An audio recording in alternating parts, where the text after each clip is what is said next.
Hello മക്കളെ, welcome back to another YouTube class of A plus tuition centre. 9ാം ക്ലാസ്സിന്റെ മറ്റൊരു റെക്കോർഡ് വീഡിയോ ആയിട്ടാണ് ഞാൻ ഇന്ന് എത്തിയിരിക്കുന്നത്. ഒന്നാമത്തെ ചാപ്റ്റർ നമ്മൾ വളരെ അടിപൊളിയായി പഠിച്ചു. നമ്മളെ പെയേഴ്സ് ഓഫ് ഇക്വേഷൻ എന്നുള്ള പാഠം 3 വീഡിയോ നിങ്ങൾക്ക് ഇതുവരെ കിട്ടിക്കഴിഞ്ഞു. അതിൽ 2 റെക്കോർഡും ഇന്നലെ ഒരു ലൈവ് ക്ലാസ്സിൽ നിങ്ങൾ അതിന്റെ ഇമ്പോർട്ടന്റ് ക്വസ്റ്റ്യൻസ് ഒക്കെ ഡിസ്കസ് ചെയ്ത് അപ്പോൾ ഒന്നാമത്തെ പാഠം സെറ്റ് ആയിട്ടായിരിക്കും നിങ്ങൾ ഇവിടെ ഇരിക്കുന്നത്. അപ്പോൾ ഇനി നമ്മൾ നേരെ ഒട്ടും സമയം കളയാണ്ട് നമ്മുടെ ഓണ പരീക്ഷയിലേക്ക് നമ്മൾ അടുക്കുകയാണ്. അതുകൊണ്ട് ഒട്ടും സമയം കളയാണ്ട് നമുക്ക് മക്കളെ രണ്ടാമത്തെ പാഠത്തിലേക്ക് നമ്മൾ കടക്കുകയാണ്. നമ്മുടെ രണ്ടാമത്തെ ചാപ്റ്റർ ന്യൂ നമ്പേഴ്സ് അല്ലെ. നമുക്ക് പുതിയ കാര്യങ്ങളുടെ എപ്പോഴും ഭയങ്കര ഒരു ക്രേസ് ആണ് അല്ലെ. നമുക്കൊരു പുതിയ ഷർട്ട്, പുതിയ ഷൂ, പുതിയ സ്കൂള്, പുതിയ കൂട്ടുകാർ, അങ്ങനെ പുതിയ കാര്യങ്ങളോട് നമുക്ക് എപ്പോഴും ഒരു ക്രേസ് ആണ്. അതുപോലെ മാത്സിലും നമ്മൾ കുറേ നമ്പേഴ്സ് ഇതുവരെ പഠിച്ചു അല്ലെ. നമ്മൾ 1ാം ക്ലാസ് മുതൽ ആലോചിച്ച് നോക്കിയാല് നമ്മൾ ആദ്യം എണ്ണാൻ പഠിച്ചു, എണ്ണൽ സംഖ്യകൾ അല്ലെ. അത് കഴിഞ്ഞ് അതിന്റെ കൂടെ 0 കൂടി ചേരുമ്പോൾ ആ നമ്പേഴ്സിനെ നമ്മൾ എന്ത് വിളിച്ചു? ഹോൾ നമ്പേഴ്സ് അല്ലെങ്കിൽ അഖണ്ഡ സംഖ്യകൾ എന്ന് വിളിച്ചു. പിന്നീട് കുറച്ചും കൂടി ക്ലാസ് മുമ്പോട്ട് പോയപ്പോൾ നമ്മൾ ഭിന്ന സംഖ്യകൾ പഠിച്ചു, ദശാംശ സംഖ്യകൾ പഠിച്ചു, ഡെസിമൽ നമ്പേഴ്സ്, അതുപോലെ നമ്മൾ നെഗറ്റീവ് നമ്പേഴ്സ് പഠിച്ചു. അങ്ങനെ പല പല പല നമ്പേഴ്സ് നമ്മൾ മാത്സിൽ പഠിച്ചു കഴിഞ്ഞു. പക്ഷേ 9ാം ക്ലാസ്സിൽ എത്തി നിൽക്കുമ്പോൾ, 2ാം ചാപ്റ്ററിലേക്ക് എത്തി നിൽക്കുമ്പോൾ നമ്മൾ മനസ്സിലാക്കുകയാണ് മക്കളെ, മാത്സിലെ നമ്പേഴ്സ് അങ്ങനെയൊന്നും തീരുന്നില്ല. മാത്സിൽ ഒരിക്കൽ കൂടി അല്ലെ ഇനിയും നമ്പേഴ്സിനെ കുറിച്ച് നമുക്ക് അറിയാനുണ്ട്.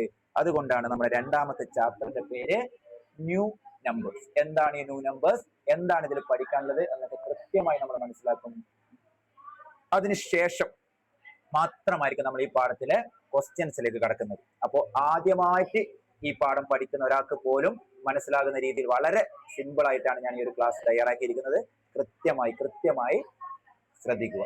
ഓക്കെ, നിങ്ങൾ ഒരു ബുക്കും ഒരു പെന്നും എടുത്ത് എന്റെ മുമ്പിൽ ഇരിക്കുക. കൃത്യമായി ക്ലാസ് ശ്രദ്ധിക്കുക. നമ്മൾ ആദ്യം മനസ്സിലാക്കേണ്ടത് എന്താണ് ന്യൂ നമ്പേഴ്സ്. നമുക്ക് പലപ്പോഴും മാത്സ് ടഫായി തോന്നാൻ കാരണം ഒരു പാഠത്തിലേക്ക് എത്തുമ്പോൾ ആ പാഠത്തിന് ആവശ്യമായ ബേസ് അല്ലെ, അടിസ്ഥാനമായ ചില വിവരങ്ങൾ നമ്മളെ കയ്യിൽ ഇല്ലാത്തത് കൊണ്ടാണ് എന്ത് പല പാഠങ്ങളും നമുക്ക് ടഫായി മാറുന്നത്. ഇവിടെ ആ ഒരു ബേസ് നിങ്ങളിലേക്ക് എത്തിച്ചതിന് ശേഷം മാത്രമായിരിക്കും ഇതിലെ ക്വസ്റ്റ്യൻസ് ഞാൻ ചെയ്യാൻ പോകുന്നത്. അതുകൊണ്ട് കൃത്യമായി ഇതുവരെയുള്ള കാര്യങ്ങൾ അറിയില്ലെങ്കിൽ കൂടി ഈ ഒരു ക്ലാസ്സോട് കൂടി നിങ്ങൾ അത് മനസ്സിലാക്കും. ആ ഒരു രീതിയിലായിരിക്കും നമ്മുടെ ക്ലാസ് മുമ്പോട്ട് പോകുന്നത്. മക്കളെ, ഈ പാഠത്തിൽ നിങ്ങൾ ആദ്യമായി പഠിക്കേണ്ട കാര്യം ശ്രദ്ധിക്കാം.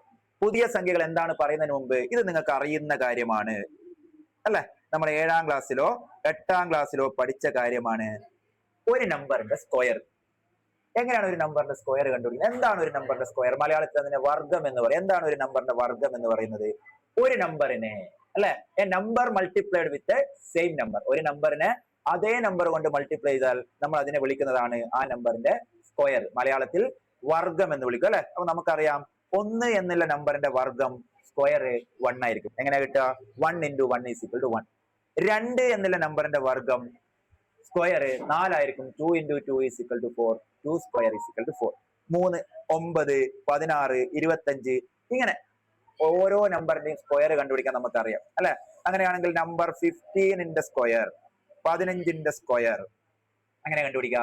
15 എന്ന നമ്പറിനെ 15 കൊണ്ട് ഗുണിക്കണം അല്ലെ. ഇതിന്റെ ഉത്തരം നിങ്ങളൊന്ന് കമന്റ് ചെയ്യാം. എന്താണ് 15ന്റെ സ്ക്വയർ എന്ന് ഈ കമന്റ് ബോക്സിൽ ഒന്ന് കമന്റ് ചെയ്യാം. അപ്പൊ ഇത്ര കാര്യങ്ങൾ നമുക്കറിയാം. നമ്മുടെ ഏറ്റവും ബേസിക് ആയിട്ടുള്ള കാര്യമാണ് ഒരു നമ്പറിന്റെ സ്ക്വയർ കണ്ടുപിടിക്കുന്നത് അല്ലെ. മക്കളെ, ഈ സ്ക്വയറിന്റെ ഒന്നിച്ചെന്നെ നിങ്ങൾ ചേർത്ത് പഠിക്കേണ്ട ഒരു കാര്യമാണ് അതിന്റെ സ്ക്വയർ റൂട്ട്.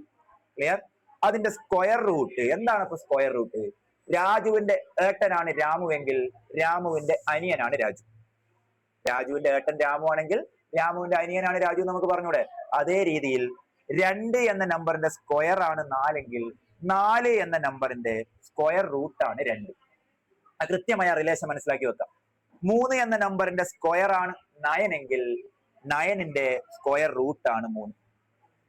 4 എന്ന നമ്പറിന്റെ സ്ക്വയർ 16 ആണെങ്കിൽ 16ന്റെ സ്ക്വയർ റൂട്ടാണ് 4. ഇത്തരം കാര്യങ്ങൾ ഒന്ന് മനസ്സിലാക്കി വെക്കാം. ഈ ഒരു ആശയം വെച്ചാണ് നമ്മൾ ന്യൂ നമ്പർ എന്നുള്ള ഒരു കോൺസെപ്റ്റിലേക്ക് പോകുന്നത്. മക്കളെ, ഇതൊന്ന് ശ്രദ്ധിച്ചു നോക്കാം. ഇപ്പോൾ ഒരു സ്കെയിൽ കൊടുത്തിട്ട് ആ സ്കെയിൽ ഒന്ന് ശ്രദ്ധിച്ചു നോക്കാം. നിങ്ങൾ ഇവിടെ നോക്കാം.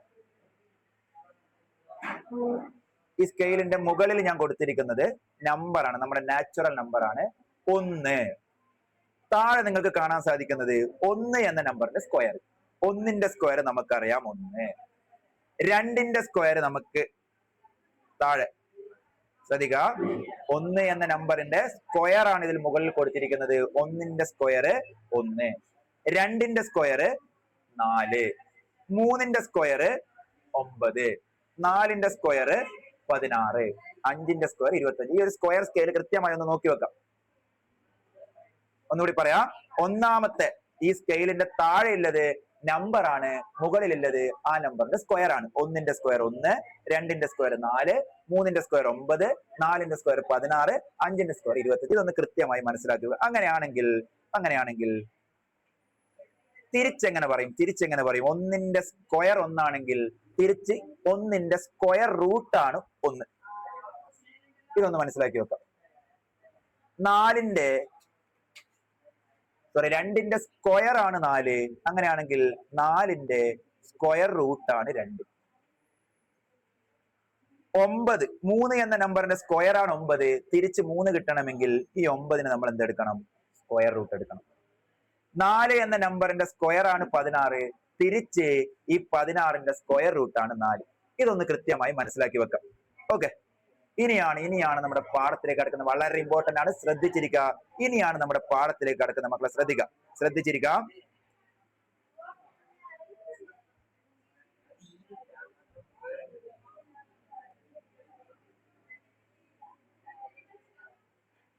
ഇവിടെ ഇവിടെ താഴെ എഴുതിയ നമ്പറിന്റെ സ്ക്വയർ ആണ് മുകളിൽ എഴുതിയത്. നമ്മൾ പറഞ്ഞു താഴെ എഴുതിയ നമ്പറിന്റെ സ്ക്വയർ ആണ് മുകളിൽ എഴുതിയത് അല്ലെ.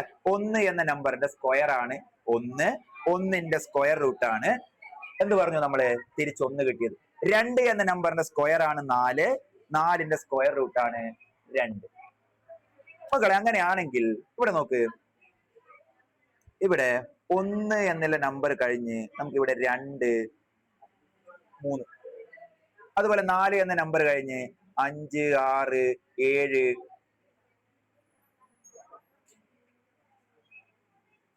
8.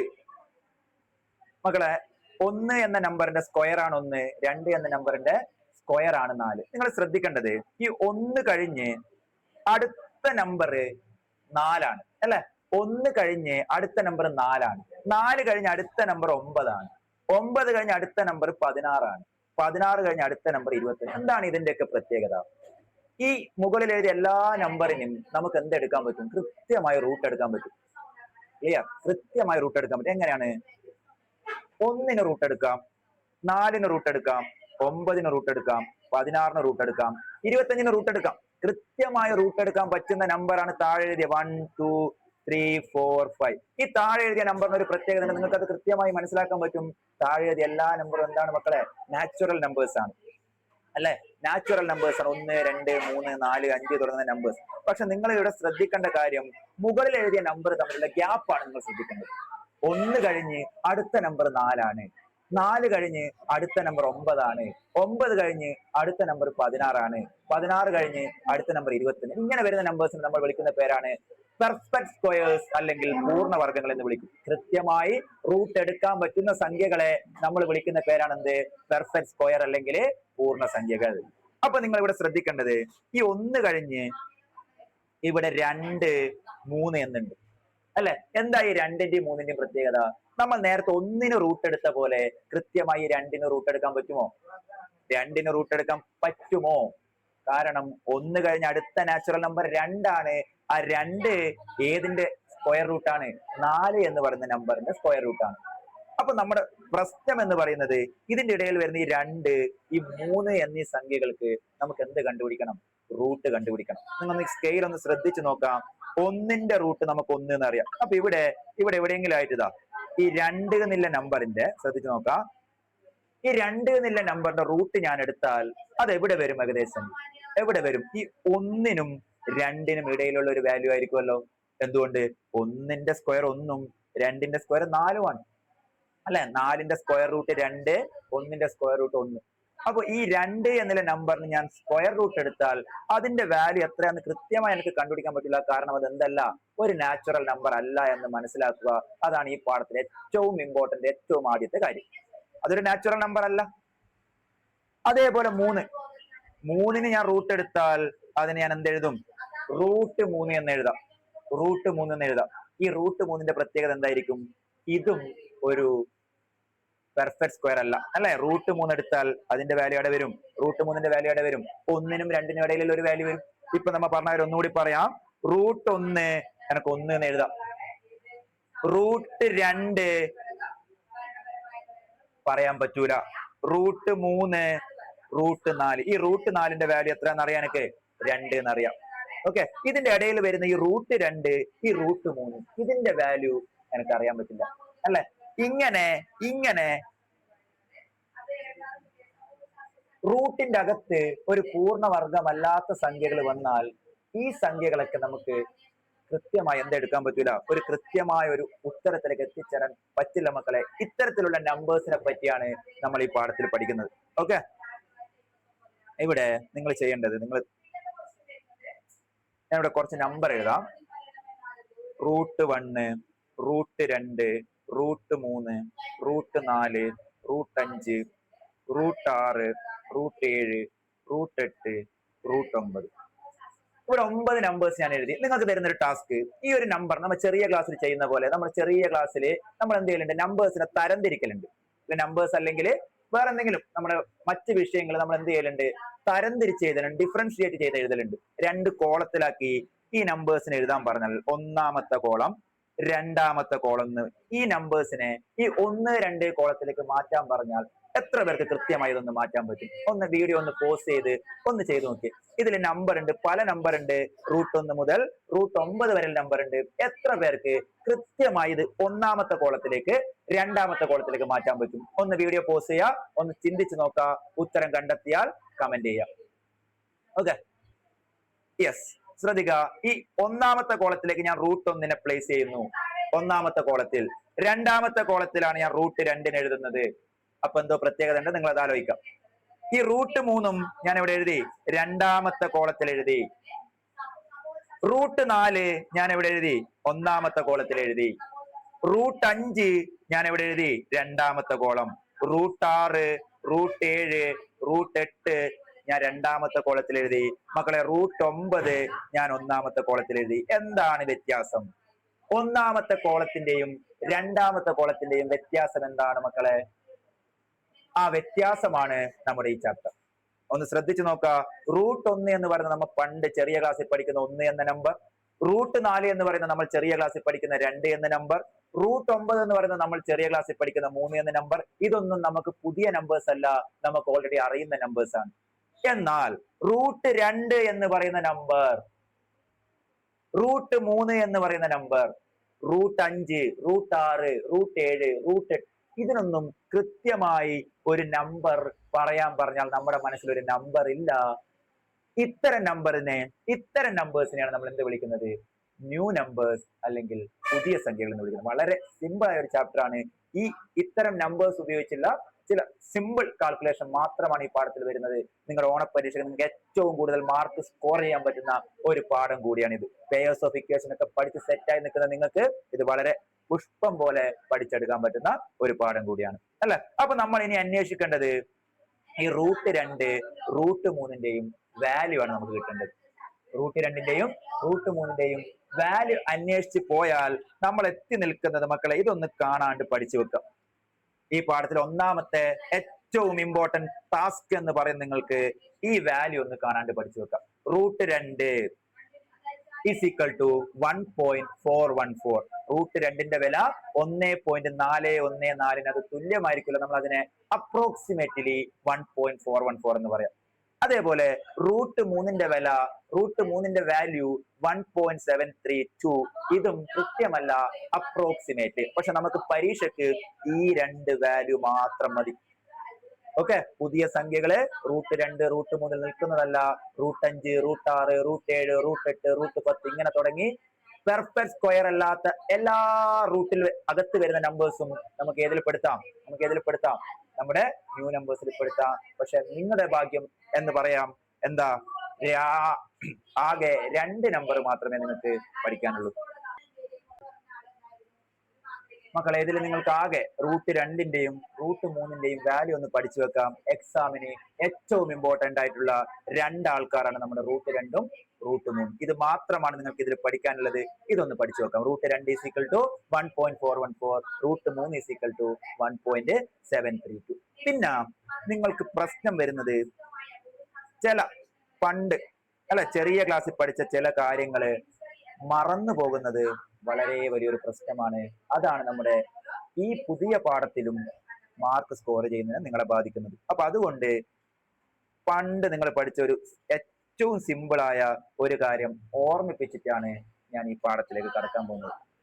ഓക്കെ, നിങ്ങൾ നേരത്തെ പറഞ്ഞ പോലെ ഈ ഒരു വാല്യൂ പഠിച്ചു വെക്കാം. √2 വില 1.414, √3 വില 1.732. ഈ പാഠത്തിൽ ഏറ്റവും ഇമ്പോർട്ടന്റ് ആയിട്ട് വേണ്ട ഒരു തിയറം അല്ലെങ്കിൽ ഒരു സിദ്ധാന്തമാണ് പൈത്തഗോറസ് സിദ്ധാന്തം. അല്ലെ, മാത്സ് പഠിക്കുന്ന ഏത് കുട്ടിക്കും അറിഞ്ഞിരിക്കേണ്ട ഒരാളാണ് പൈത്തഗോറസ്. എന്താണ് പൈത്തഗോറസ് സിദ്ധാന്തം? എവിടെയാണ് പൈത്തഗോറസ് സിദ്ധാന്തം ഉപയോഗിക്കാൻ പറ്റുന്നത്? ഒന്ന് സിമ്പിൾ ആയി പറഞ്ഞു പോകാം, കാരണം നിങ്ങൾക്ക് എത്രയോ തവണ കേട്ട കാര്യമാണ്. കൂടുതൽ എക്സ്പ്ലെയിൻ ചെയ്ത് നിങ്ങളെ ബോറടിപ്പിക്കുന്നില്ല. സിമ്പിൾ ആയി പറഞ്ഞു പോവാം മക്കളെ.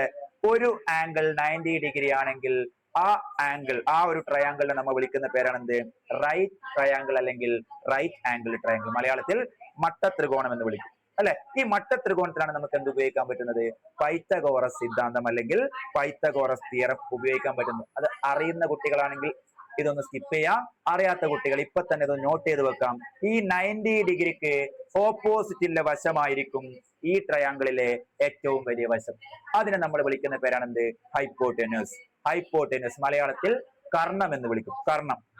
ഓക്കെ, ബാക്കി രണ്ടും 90 ഡിഗ്രിക്ക് ഇങ്ങനെ എല്ല് പോലെ കാണുന്ന വശം പെർപെൻഡിക്കുലർ സൈഡാണ്, ലംബവശങ്ങളാണ്. അതിനെ നമ്മൾ എന്ത് വിളിക്കും? ആൾട്ടിറ്റ്യൂഡ് എന്നും ബേസ് എന്നും വിളിക്കും. മലയാളത്തിൽ ലംബം, പാദം എന്ന് വിളിക്കും. മക്കളെ എഴുതി വെച്ചോ. പൈത്തഗോറസ് സിദ്ധാന്തം എന്ന് പറയുന്നത് ഹൈപ്പോടെന്യൂസ് സ്ക്വയർ. ഇവിടെ നമ്മൾ ഡയറക്റ്റ് ഹൈപ്പോടെനസ് കണ്ടുപിടിക്കാൻ പറ്റൂല. നമ്മൾ എന്ത് കണ്ടുപിടിക്കും? ഹൈപ്പോടെനസ് സ്ക്വയർ കണ്ടുപിടിക്കും. ഹൈപ്പോടെനസ് സ്ക്വയർ, ഇവിടെ നമ്മൾ സി എന്നെടുത്തത് നമ്മുടെ ഹൈപ്പോടെനസ് ആണ്. അപ്പൊ സി സ്ക്വയർ എഴുതി വെക്കാം. ഹൈപ്പോടെനസ് സ്ക്വയർ എന്ന് പറയുന്നത് എ സ്ക്വയർ. എ സ്ക്വയർ എന്ന് പറഞ്ഞാൽ altitude square plus B square. B എന്ന് പറഞ്ഞാൽ ബേസ് ആണ്. പഠിച്ചു വെക്കാം മക്കളെ. Hypotenuse square is equal to altitude square plus base square. ഏറ്റവും ഇമ്പോർട്ടന്റ് ആയിട്ടുള്ള തിയറം. ഇനി എത്ര കാലം നിങ്ങൾ മാത്സ് പഠിച്ചാലും അവിടെ നിങ്ങൾക്ക് ആവശ്യമായി വരുന്ന ഒരു തിയറമാണ്. അതുകൊണ്ട് പഠിച്ചു വെക്കുക. അറിയുന്ന കുട്ടികളായിരിക്കും, കൂടുതലും അറിയുന്ന കുട്ടികളായിരിക്കും. ആരെങ്കിലും അറിയാത്തുണ്ടെങ്കിൽ ഈ ഒരു തിയറം, ഈ ഒരു പൈത്തഗോറസ് സിദ്ധാന്തം ഒന്ന് എഴുതി വെക്കാം. മലയാളം മീഡിയം കുട്ടികളാണെങ്കിൽ എന്ത് പഠിക്കാം? Karnam square is equal to പാദം square plus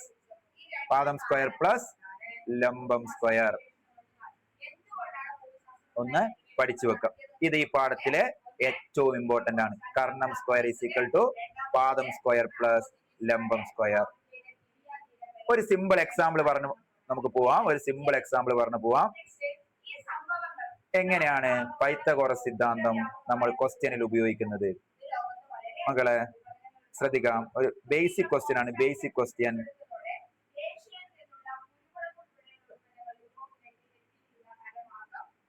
A B C ഒരു മട്ടത്രികോണമാണ്. മട്ടത്രികോണം ഒരു ആംഗിൾ എന്താണ്? 90 degree. A B C is a right triangle. അതിൽ ബി സി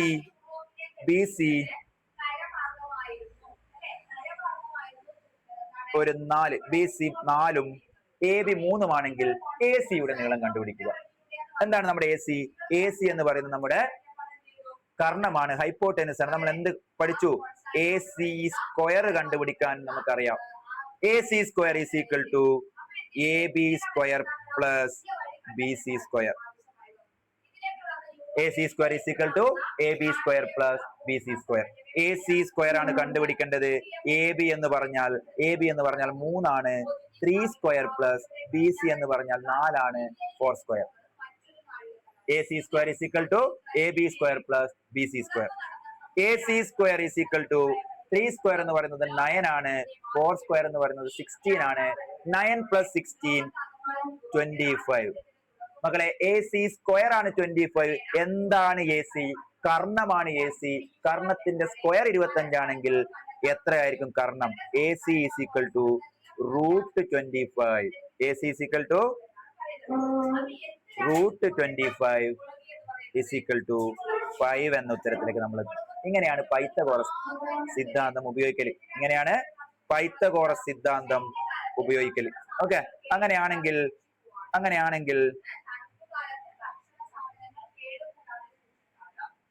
നമ്മുടെ AB 12 AC 5 എത്രയായിരിക്കും നമ്മുടെ BC?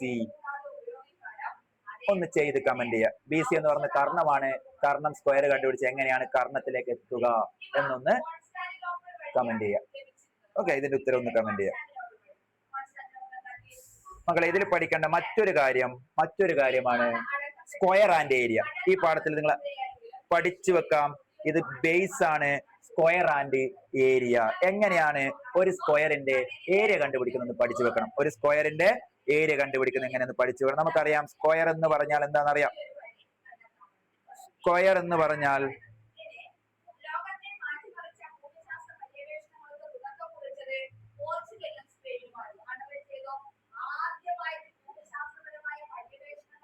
മക്കളെ ഇതൊന്ന് പഠിച്ചു വെക്കാം.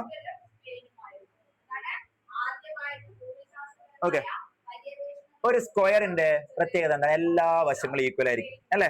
എല്ലാ വശങ്ങളും ഈക്വൽ ആയിരിക്കും. സ്ക്വയറിന്റെ ഏരിയ എന്ന് പറയുന്ന 5, 6 വശങ്ങൾ ഞാൻ 5ഉം 6ഉം കൊടുത്തിട്ടുണ്ട്. ഇതാണ് സ്ക്വയറിന്റെ ഒരു വശം. മക്കളെ, സ്ക്വയറിന്റെ ഒരു വശം തന്നാൽ അതിന്റെ ഏരിയ കണ്ടുപിടിക്കാൻ നമ്മൾ എന്ത് ചെയ്യണം? ഈ വശത്തിനെ വശം കൊണ്ട് ഗുണിക്കണം. അതായത് ഏരിയ എന്ന് പറയുന്നത് എന്തായിരിക്കും? ഏരിയ എന്ന് പറയുന്നത് എന്തായിരിക്കും? വശത്തിന്റെ സ്ക്വയർ ആയിരിക്കും. സൈഡ് ഇൻറ്റു സൈഡ് ആണ് ഏരിയ. അപ്പൊ അങ്ങനെയാണെങ്കിൽ ഈ ഒരു സമചതുരത്തിന്റെ ഈ ഒരു സ്ക്വയറിന്റെ ഏരിയ നമുക്ക് എന്ത് കിട്ടും? 25 എന്ന ഉത്തരത്തിലേക്ക് നമ്മൾ എത്തും.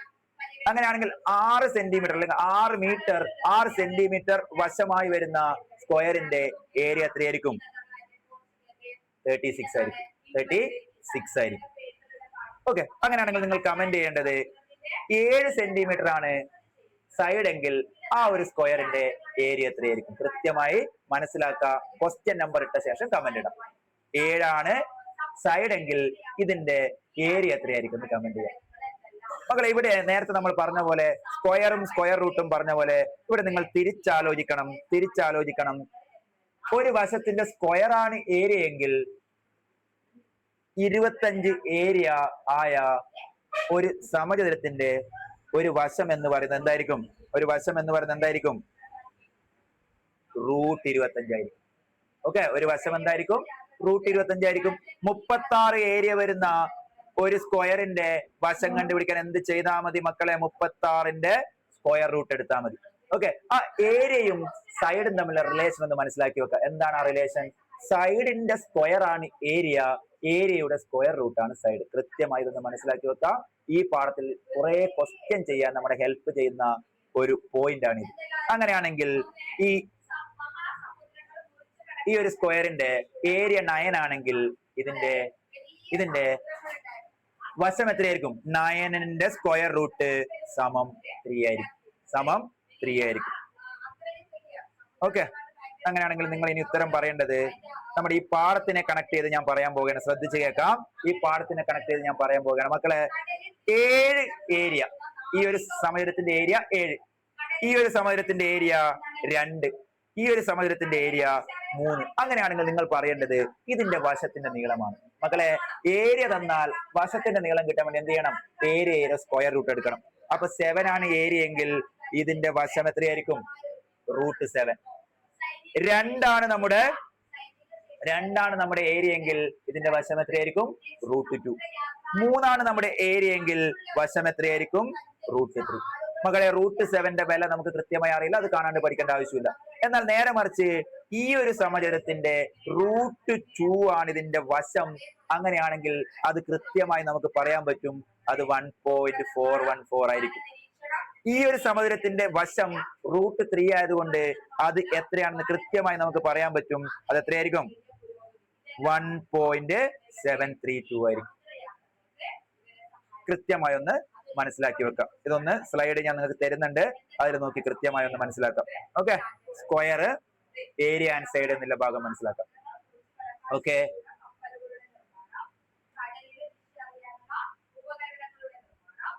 ഇതൊന്ന് പഠിച്ചു വെക്കാം. മക്കളെ, ഇന്നത്തെ ക്ലാസ് ഇന്ന് പറഞ്ഞ കാര്യങ്ങൾ ഞാൻ ഒന്നുകൂടി കൺക്ലൂഡ് ചെയ്യാം. എന്താണ് ന്യൂ നമ്പർ എന്ന് പറഞ്ഞാൽ നമുക്ക് കൃത്യമായി അല്ലെ റൂട്ടിന്റെ അകത്ത് ഒരു പെർഫെക്റ്റ് സ്ക്വയർ വരാത്ത സംഖ്യകളാണ് ന്യൂ നമ്പേഴ്സ് എന്ന് നമ്മൾ വിളിക്കുന്നത് അല്ലെ. അതിന് കൃത്യമായ ഒരു പേരുണ്ട്. ബട്ട് ഇപ്പൊ നിങ്ങൾ അത് പഠിക്കുന്നില്ല. ഫോർ ദ ടൈം ബീയിങ് ഇത് ന്യൂ നമ്പർ എന്ന രീതിയിൽ മാത്രം പഠിച്ചാൽ മതി. ഇതേ ക്ലാസ്സിൽ മറ്റൊരു പാഠത്തിൽ എന്താണ് ഈ ന്യൂ നമ്പർ, അതിന്റെ പേരെന്താണ് തുടങ്ങിയ കൃത്യമായ കാര്യങ്ങൾ നിങ്ങൾ പഠിക്കും. ഓക്കെ, അപ്പൊ നിങ്ങൾ ഈ പാഠത്തിൽ ആകെ പഠിക്കേണ്ടത് ഒന്ന് ന്യൂ നമ്പേഴ്സ് ആയ √2ന്റെയും √3ന്റെയും വില ഒന്ന് പഠിച്ചേക്കാം. √2ന്റെയും √3ന്റെയും വാല്യൂ ഒന്ന് പഠിച്ചു വെക്കാം. ഓക്കെ, അതിനുശേഷം പൈത്തഗോറസ് സിദ്ധാന്തം, പൈത്തഗോറസ് തിയറം എന്താണെന്ന് കൃത്യമായി ഒന്ന് പഠിച്ചു വെക്കാം. കർണം സ്ക്വയർ ഈസ് ഈക്വൽ ടു പാദം സ്ക്വയർ പ്ലസ് ലംബം square, hypotenuse square is equal to base square plus altitude square. അതൊന്ന് മനസ്സിലാക്കി വെക്കാം. പിന്നീട് നിങ്ങൾക്ക് അടുത്തൊന്ന് മനസ്സിലാക്കി വെക്കേണ്ടത് ഒരു സ്ക്വയറിന്റെ ഏരിയയും സൈഡും തമ്മിലുള്ള റിലേഷൻ. മനസ്സിലായി എന്ന് വിചാരിക്കുന്നു. ഏരിയ എന്ന് പറയുന്നത് സൈഡിന്റെ സ്ക്വയർ ആയിരിക്കും, സൈഡ് എന്ന് പറയുന്നത് ഏരിയയുടെ സ്ക്വയർ റൂട്ട് ആയിരിക്കും. മക്കളെ കൃത്യമായി വീഡിയോ ആദ്യം തൊട്ട് അവസാനം വരെ കാണുക. ഈ ഒരു പാഠത്തിലേക്കുള്ള ഒരു പാലം, ഒരു ബ്രിഡ്ജ് മാത്രമാണ് ഞാൻ ഇന്ന് നിങ്ങൾക്ക് മുമ്പിൽ തന്നത്. ഈ ബ്രിഡ്ജിൽ കയറിയായിരിക്കും ഇനി വരുന്ന ക്ലാസ്സുകളിൽ നമ്മൾ ഈ പാഠത്തിലെ കൃത്യമായ ക്വസ്റ്റ്യനുകളെല്ലാം ചെയ്യുന്നത്. അപ്പോ ഒരു 2 or 3 വീഡിയോ കൂടി ഈ ക്ലാസ്സിൽ ഈ പാഠത്തിൽ നമുക്ക് പോകാം. അപ്പൊ അതിൽ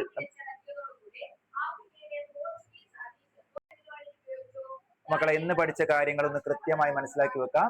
ഇതിന്റെ ബേസിലായിരിക്കും നമ്മൾ ഇനി തുടർന്നുള്ള വീഡിയോകൾ നിങ്ങൾക്ക് കിട്ടുന്നത്. അതുകൊണ്ട് കൃത്യമായി ഒന്ന് മനസ്സിലാക്കി വെക്കാം. അപ്പൊ അടുത്തൊരു വീഡിയോയിൽ മറ്റൊരു വീഡിയോയിൽ നമുക്ക് വീണ്ടും കാണാം. Okay, thank you.